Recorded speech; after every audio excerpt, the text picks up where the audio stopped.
小朋友，你想和妈妈一起生活，还是想和爸爸一起生活呀？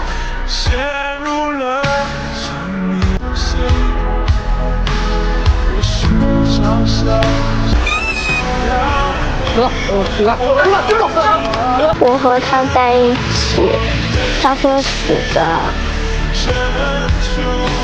他都是为了我才出事的。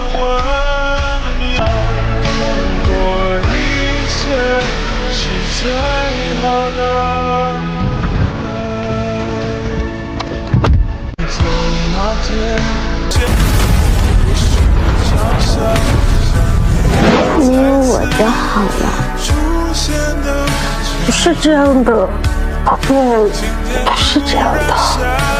但是我撒谎了，骗宝哥撞车的事我全都知情。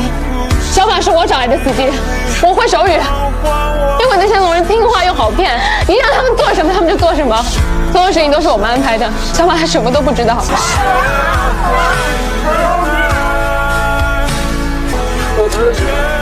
我犯罪了，对不起，我做错了。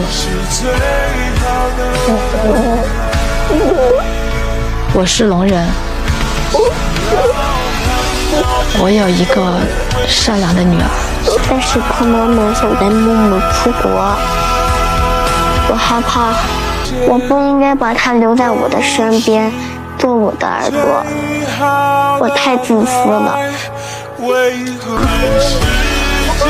为什么我听不到？为什么我不会说话？我好想听到你的声音，全世界最好听的声音。